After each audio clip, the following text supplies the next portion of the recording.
A aprovação no Congresso de um projeto de lei cuja principal medida vai contra uma decisão do Supremo Tribunal Federal. Uma disputa com o STF que o presidente do Senado garante não existir, mas que parece estar só no início. E no meio disso, a articulação da bancada ruralista, a maior do Congresso. Eu sou a Suzana Souza e esse é o Durma Com Essa, o podcast de notícias do Nexo.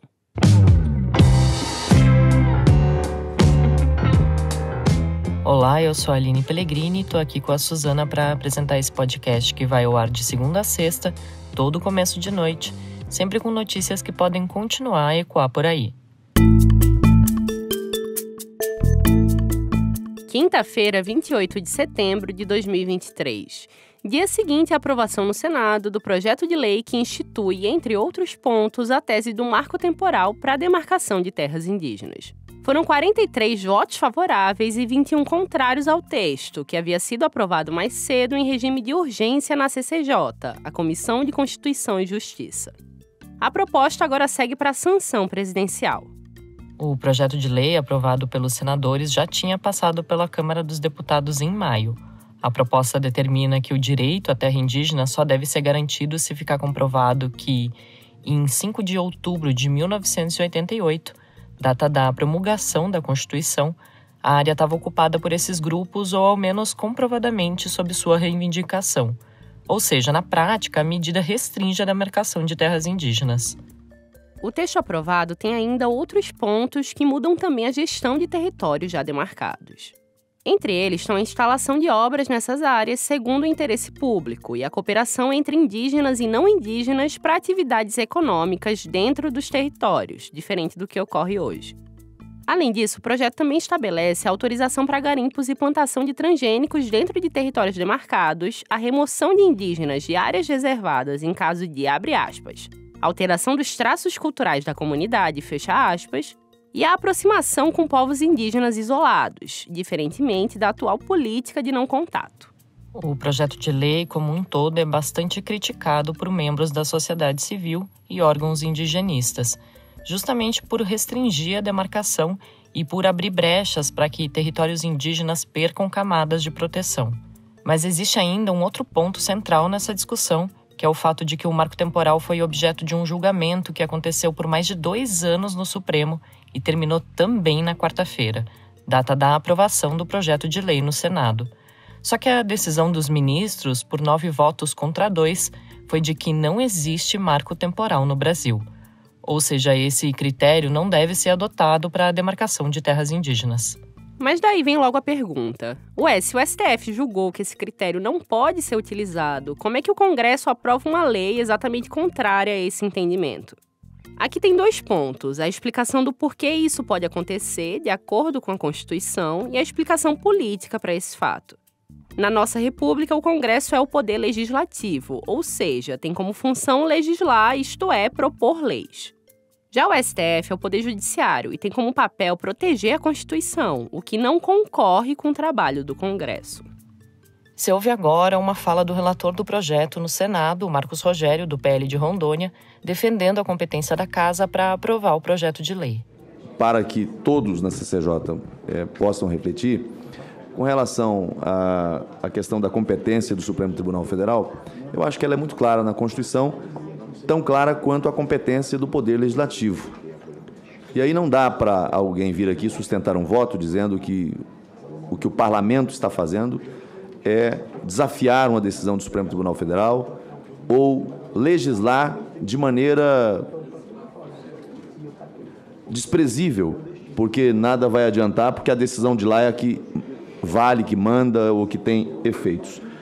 Só que aí vem a explicação política da coisa, que é o fato de que alguns parlamentares têm demonstrado descontentamento com a ação do Supremo ao julgar temas como a descriminalização do aborto e do porte de drogas, por exemplo. Esses julgamentos, no entanto, ainda estão rolando. A decisão da Corte contrária ao marco temporal, um julgamento já finalizado, teria sido meio como uma gota d'água para esses parlamentares que articularam a votação do projeto. E quem são eles? No caso do marco temporal, majoritariamente a bancada ruralista. Então, para você entender o que acontece agora é que o projeto vai para as mãos de Luiz Inácio Lula da Silva, que pode sancionar, vetar ou derrubar só parte do projeto, sem comprometer ele na íntegra. O projeto também pode ir para o Supremo, caso o presidente decida vetar e o Congresso derrube o veto do presidente. O que acontece é que partidos e organizações podem levar qualquer lei ao tribunal para que ele julgue se ela é constitucional.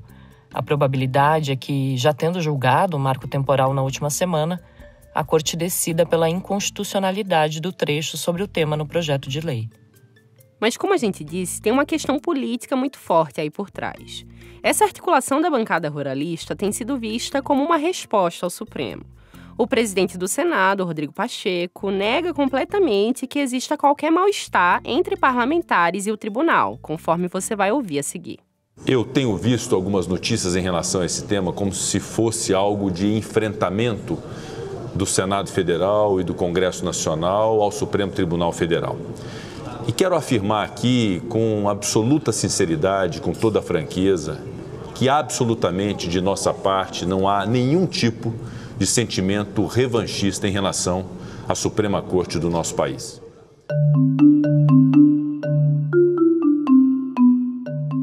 Criada com o nome Frente Ampla Ruralista na Assembleia Constituinte, lá em 1988, a bancada ruralista nasceu sob influência de entidades da agricultura patronal e hoje se chama Frente Parlamentar da Agropecuária. Esse grupo de parlamentares foca pautas como a defesa da propriedade rural. Mas aqui, claro, a gente não está falando de pequenos produtores rurais, mas sim do agronegócio. Os primeiros anos do bloco foram marcados pela falta de articulação para tratar de grandes temas além da questão patrimonial. Naquela época, lá no comecinho dos anos 90, ainda existia uma certa desunião entre os congressistas e os seus interlocutores no setor privado. Os primeiros sinais de mudança que transformaram o agronegócio no grupo político que é hoje aconteceram no início da década de 2010. Foi nessa época que o grupo parou de ter uma postura mais reativa às pautas em plenário e começou a, de fato, pautar o debate público. O primeiro triunfo do grupo foi a aprovação do novo Código Florestal em 2012. Criticado por ambientalistas, o texto reduziu a proteção ambiental no campo. Ele passou no Congresso com a articulação da bancada ruralista, que acusava a antiga lei de insegurança jurídica. Essa aprovação do novo código pode ser considerada o marco da consolidação da bancada ruralista como a gente vê hoje, que desde então não saiu do debate público no país. Um levantamento do site De Olho nos Ruralistas, do Observatório do Agronegócio no Brasil, mostrou que nas eleições de 2022, a bancada ruralista cresceu 24% na Câmara e 20% no Senado. Isso em relação ao pleito anterior. Em números absolutos, isso significa que hoje fazem parte da bancada ruralista 300 deputados, de 513 que compõem a Câmara, e 47 senadores, de 81 que fazem parte do Senado. Pelos números, já dá para entender que essa bancada, que reúne vários partidos, tornou-se ao longo dos anos decisiva para a sustentação de diferentes governos, dada sua capacidade de aprovar ou bloquear votações importantes caso os seus pleitos não fossem atendidos. Hoje, a maior parte dos parlamentares da bancada ruralista são do PL, União Brasil, PP, PSD, Republicanos e MDB. Aí tem as legendas de extrema-direita, de direita e do centrão. Mas a bancada ruralista hoje é tão grande que tem até parlamentar do PSB, do PV e do próprio PT integrando o grupo.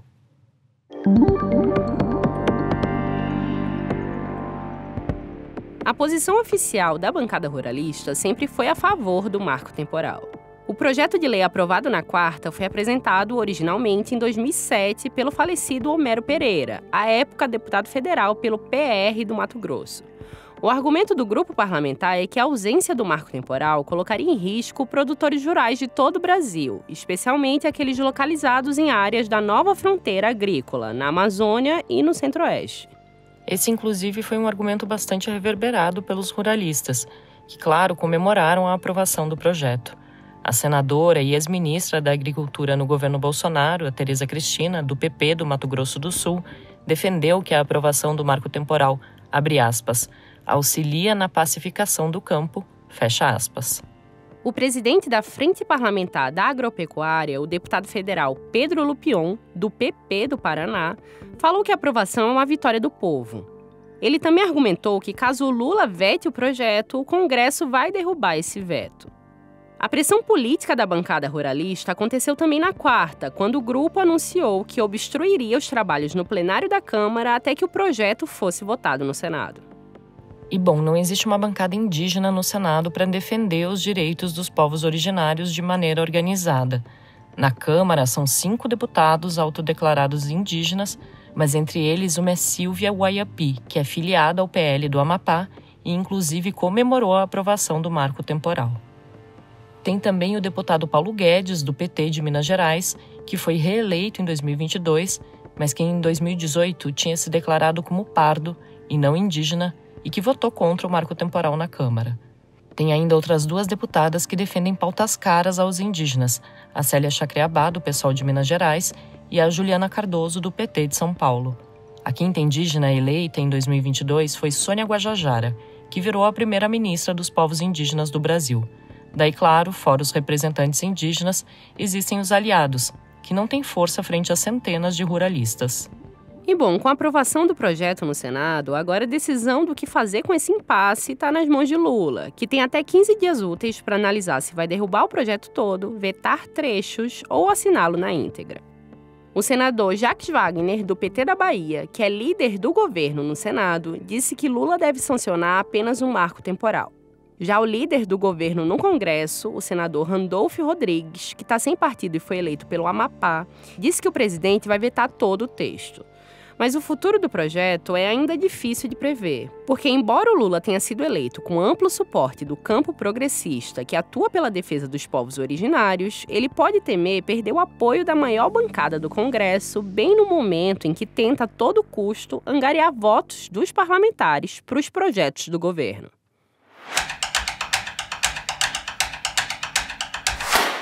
O presidente Lula e o chefe do Banco Central, Roberto Campos Neto, se reuniram na quarta-feira pela primeira vez desde o início do 3º mandato do petista.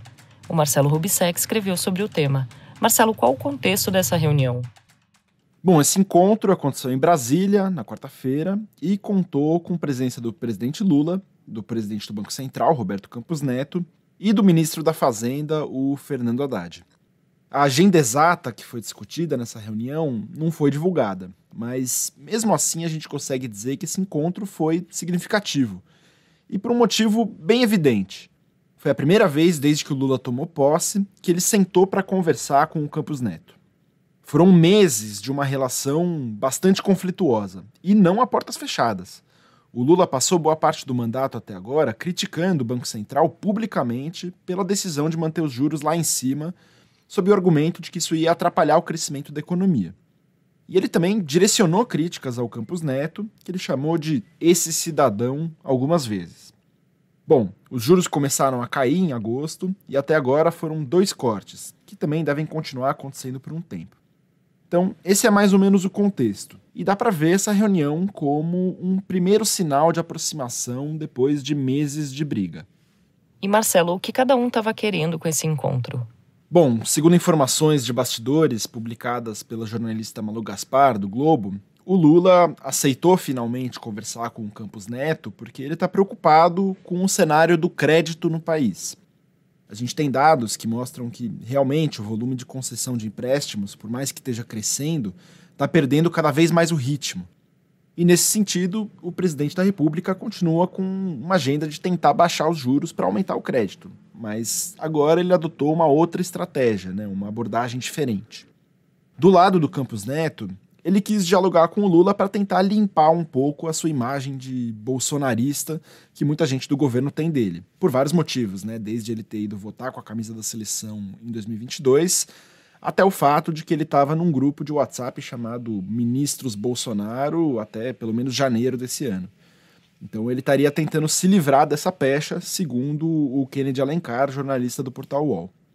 E por fim, de acordo com o Estadão, o Haddad foi quem articulou esse encontro, contando com o apoio do Campos Neto para defender junto ao Lula a ideia de perseguir um déficit zero no ano que vem, que é uma parte central da agenda fiscal do Haddad. Então, basicamente, o que a gente tem é uma reunião com esse tom mais pacificador, mas também uma série de interesses por trás disso. O texto do Marcelo você lê em nexojornal.com.br. Lá você acompanha todo o conteúdo que o Nexo produz diariamente. Assine o Nexo e apoie o jornalismo independente e de qualidade. Na descrição desse episódio tem link com desconto especial por tempo limitado de 60% para assinaturas com o Google.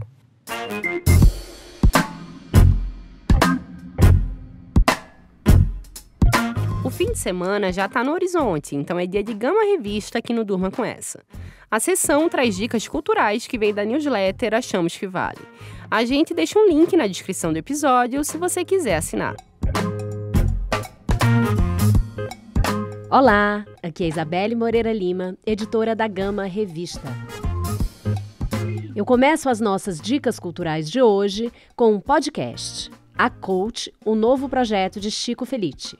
Dessa vez, o jornalista responsável por A Mulher da Casa Abandonada investiga o caso de Cate Torres, a influenciadora brasileira acusada de tráfico humano e exploração sexual. Com 9 episódios, a Coach traça um perfil da mulher de origens humildes que, por meio de sua lábia, ascendeu socialmente, se tornou famosa, criou uma espécie de seita e ficou presa em Bangu. Já são 2 episódios disponíveis em todas as plataformas de áudio. Para ir, tem uma exposição imperdível no Mar, o Museu de Arte do Rio. A partir dessa sexta-feira, dia 29, tem uma glamurosa exposição chamada Funk, um grito de ousadia e liberdade. A abertura conta com show de Afrofunk Rio, do DJ Jonathan da Provi, MC Cacau cantando MC Marcinho e Trologia do Santo Amaro. A curadoria da equipe Mar, com Thaisa Machado e Dom Filó, explora a cultura em volta da música, a dança e as influências comerciais nas comunidades. Tem uma sala que fica reservada para os bailes funk e outra com o histórico movimento dos anos 70 e 80. Para assistir, quem está aqui em São Paulo pode ver o Festival de Finos Filmes, com curtas. Esse festival é dedicado à difusão de obras cinematográficas em curta-metragem e já chega à 10ª edição. Além de exibir títulos curtinhos, o evento, que começa nesta quinta-feira em São Paulo, promove sessões temáticas seguidas de debate. Uma delas, para você ter uma ideia, foi batizada de Fins, Lutos e Recomeços, que apresenta os filmes e depois tem um debate com Jean-Claude Bernadette e Natália Timmerman. A mostra vai até o dia 3 de outubro. Para terminar, 2 dicas de leitura. Uma delas é uma entrevista com Martin Scorsese, em que ele fala sobre mortalidade, solidão e Marvel. O diretor de cinema está com 80 anos e já sabe que não tem muito tempo. Em entrevista à GQ americana, ele fala que se prepara para lançar seu novo filme, Assassinos da Lua das Flores, fala sobre mortalidade, solidão e sua carreira em Hollywood. Sempre sincero, ele revela que jamais se sentiu parte da academia e dá sua opinião sobre a Fórmula Marvel. Aqui um spoiler. Para ele, parecem filmes feitos por inteligência artificial. E para terminar, um livro histórico, um relato de uma prisioneira da Guerra do Paraguai.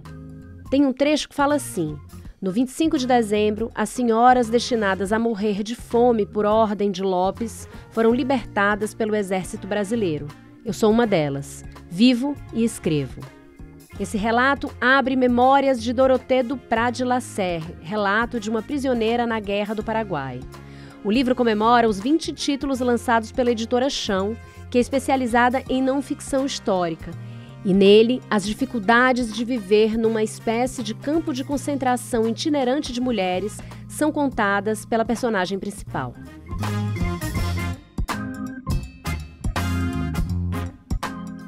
Por hoje é isso, mas na semana que vem a Gama volta com mais dicas do Achamos Que Vale. No site da Gama e assinando as nossas newsletters, você pode conferir as nossas dicas semanais. Semana que vem eu tô aqui de volta, até lá! Da articulação da bancada ruralista para a aprovação do projeto de lei que institui o marco temporal, passando pelo encontro de Lula com Campos Neto e terminando com as dicas da semana da Gama Revista, durma com essa. Com roteiro, produção e apresentação de Suzana Souza, edição de texto e apresentação de Aline Pellegrini, participações de Marcelo Rubissec e Isabelle Moreira Lima, e edição de áudio de Pedro Pastoriz, termina aqui mais um Durma Com Essa. Sexta-feira é dia de Extratos da Semana. A gente traz para você um resumo de tudo de mais importante que aconteceu nos últimos dias. Até!